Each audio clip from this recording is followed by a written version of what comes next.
आज राजनांदगांव लोकसभा के लिए ये बहुत ही सौभाग्य का अवसर है कि लोकतंत्र का महापर्व का दिवस है और इस दिन हम सबको अपने मताधिकार का प्रयोग करना चाहिए।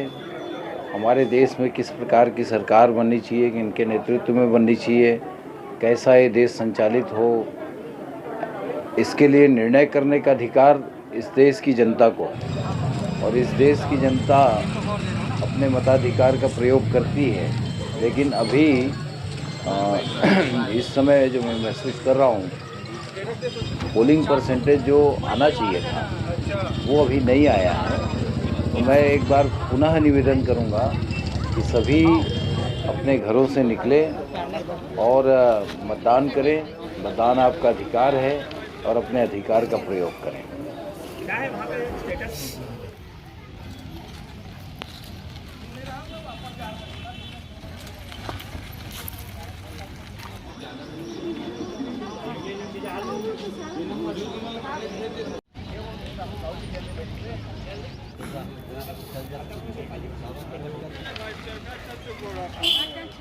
मैं आ जाता हूँ भाई।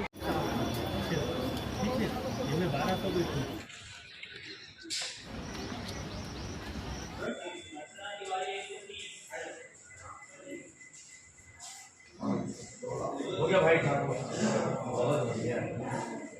जरूरत नहीं पहले इसको वोट डालना चाहिए, पहले फोटो नहीं।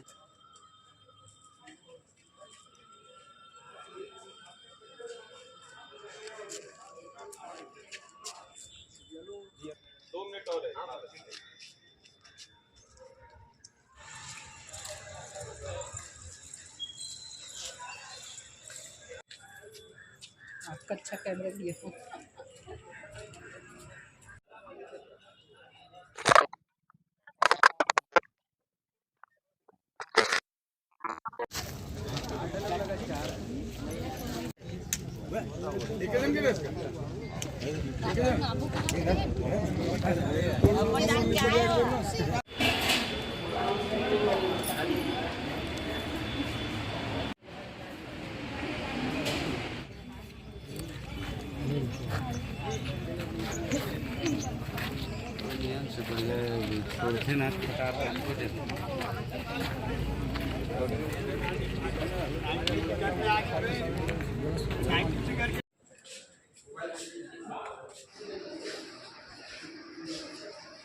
चौतीस है ना, परदेसी राम है ना, परदेसी राम का परदेसी राम।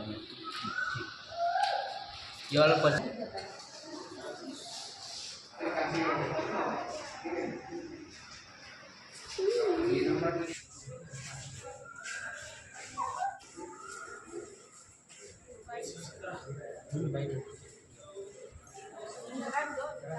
लोकतंत्र का सबसे बड़ा पर्व मतदान का पर्व है। इस पर हम सबको गर्व होना चाहिए। इस पर किसी को निरुत्साहित या उदासीन नहीं होना चाहिए। सबसे मुक्त भाव से, प्रसन्न भाव से, उत्साहित होकर के मतदान करना चाहिए। मतदान ही ऐसी एक प्रक्रिया है जो सरकार बनाती है और वो सरकार फिर मतदाता को खुशहाल बनाती है। इसलिए मतदान एक मतदाता के लिए सबसे बड़ी ज़रूरी है।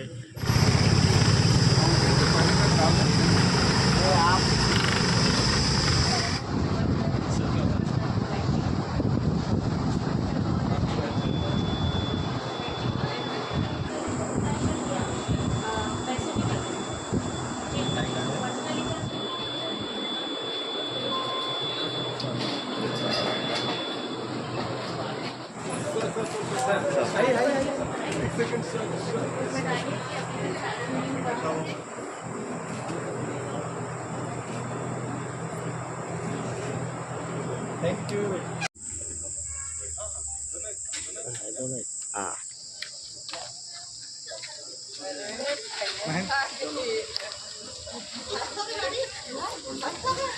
अच्छा, आज का दिन जो है सब लोगों के लिए है, लोकतंत्र के लिए है।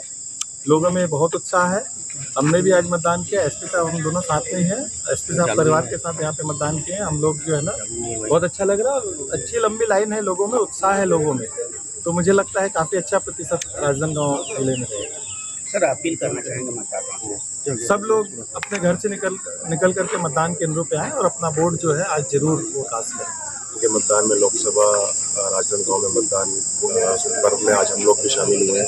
मैं अपने परिवार के साथ आया, कलेक्टर साहब के साथ हम लोगों ने मतदान किया है। मेरी सबसे यही अपील है कि सभी मतदान केंद्रों में अच्छी व्यवस्था है, मौसम भी साथ दे रहा है, तो सभी अपने अपने घर से निकलिए और इस महापर्व का हिस्सा बनिए और निर्भीक और स्वतंत्र होकर अपना वोट कास्ट। सर 316 केंद्र जो है नक्सल प्रभावित क्षेत्र है, इन इलाकों में किस तरीके से करी हुआ है? 4,500 से ज़्यादा का बल सभी मतदान केंद्रों में लगा हुआ है, सारे रूट्स पे लगा हुआ है, लगातार पेट्रोलिंग हो रही है। 50 से ज़्यादा पेट्रोलिंग गाड़ियां घूम रही हैं हर जगह पे, तो किसी को किसी भी तरह से डरने की कोई भी आवश्यकता नहीं है। और बिल्कुल आप अपने घर से निकलिए, परिवार के साथ आइए और अपना वोट अधिकार। आज राजनांदगांव लोकसभा के लिए ये बहुत ही सौभाग्य का अवसर है कि लोकतंत्र का महापर्व का दिवस है और इस दिन हम सबको अपने मताधिकार का प्रयोग करना चाहिए।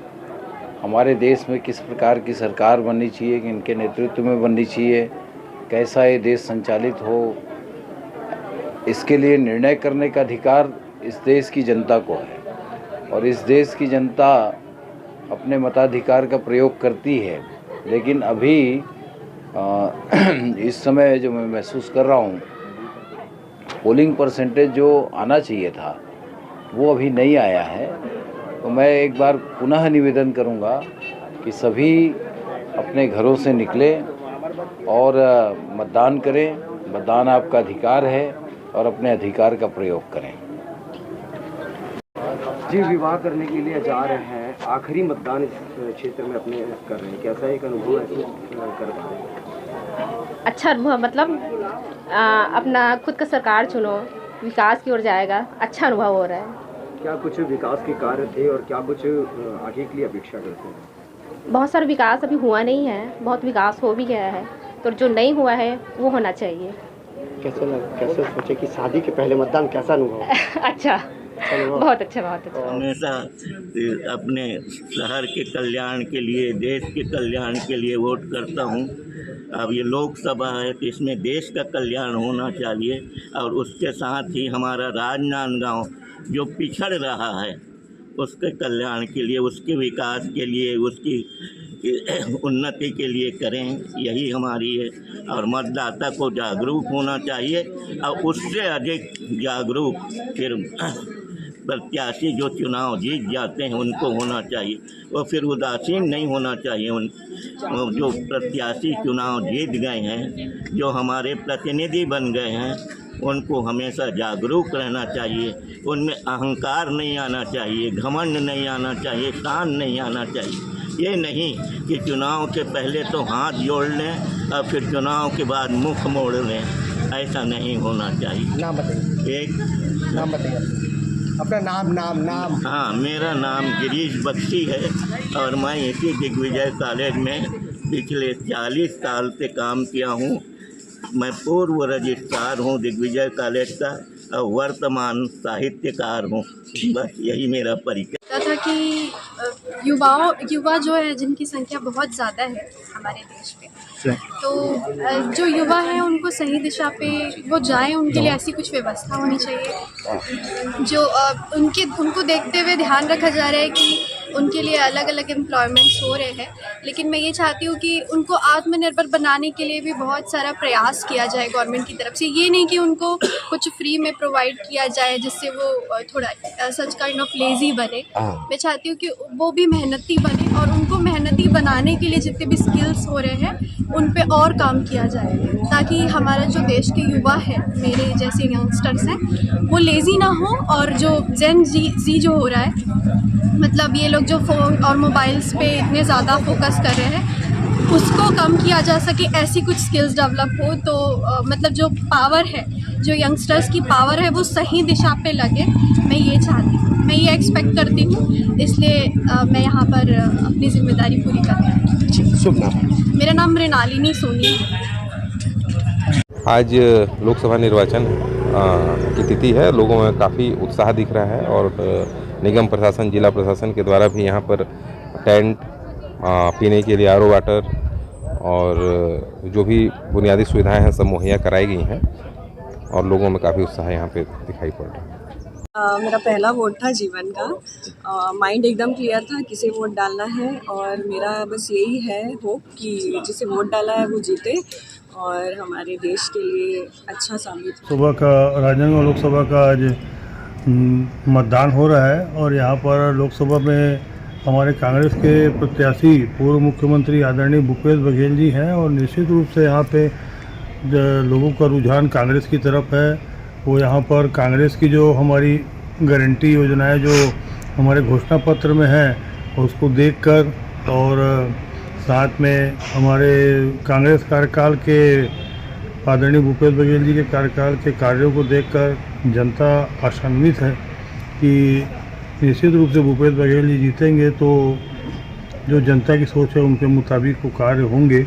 और इसके साथ साथ में जो भाजपा ने दुर्दशा की है, केंद्र की नरेंद्र मोदी सरकार ने महंगाई, भ्रष्टाचार और जो जिस प्रकार से आपसी लड़ाई झगड़े और कोई काम विकास का किया नहीं है, उससे भी जनता बहुत तकलीफ में है। उन सब से भी वो निजात पाना चाहती है और कांग्रेस को यहाँ भारी बहुमत से विजयी बनाएंगे। खबरें आ रही है कि सुबह से ही मतदान केंद्रों में लंबी लंबी कतारें महिलाओं के भी है, युवाओं के भी हैं, पुरुषों के भी है और कहीं पे 50%, कहीं 60% मतदान होने की भी खबरें हैं, कहीं 25-30% भी, कहीं स्लो भी चल रहा है।